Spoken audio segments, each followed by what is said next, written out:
Salam sigap dan shalom. Renungan kita pada hari ini, Rabu 6 Januari 2021, berjudul bahwa kuasa diberikan kepada kita untuk menjadi anak-anak Allah. Ayat intinya terdapat di dalam Yohanes 1 ayat 12. Tetapi semua orang yang menerimanya diberinya kuasa supaya menjadi anak-anak Allah, yaitu mereka yang percaya dalam namanya.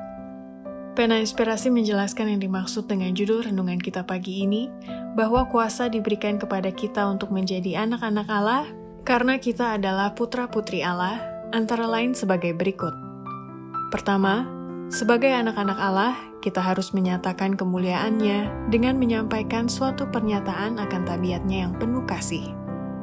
Pekabaran anugerah yang terakhir yang harus disampaikan kepada dunia adalah suatu penyataan akan tabiatnya yang penuh kasih.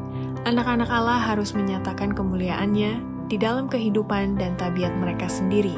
Mereka harus mengungkapkan apa yang telah dilakukan oleh rahmat Allah bagi mereka. Kedua, kasih karunia itu tidak dapat dikembangkan dalam sekejap. Maka itu sebagai anak-anak Allah, kita harus berusaha hidup suci dan teguh mentaati yang benar, sehingga anak-anak Allah bisa memeteraikan nasib mereka sendiri. Kasih karunia berharga Roh Kudus tidak dikembangkan dalam sekejap. Ketabahan, kekuatan, kelemah lembutan, iman, kepercayaan yang tidak goyah dalam kuasa Allah yang menyelamatkan, diperoleh dari pengalaman bertahun-tahun. Oleh berusaha hidup suci dan teguh mentaati yang benar, anak-anak Allah memeteraikan nasib mereka. Ketiga, sebagai anak-anak Allah, kita harus dapat mengambil bagian dalam sifat Yesus, yakni memiliki kasih yang merangkul semua umat manusia. Anak-anak Allah adalah orang-orang yang mengambil bagian dalam sifatnya, bukanlah pangkat duniawi atau kelahiran, atau kebangsaan, atau hak-hak yang berhubungan dengan agama yang membuktikan bahwa kita adalah anggota-anggota keluarga Allah. Itu adalah kasih yang merangkul semua umat manusia.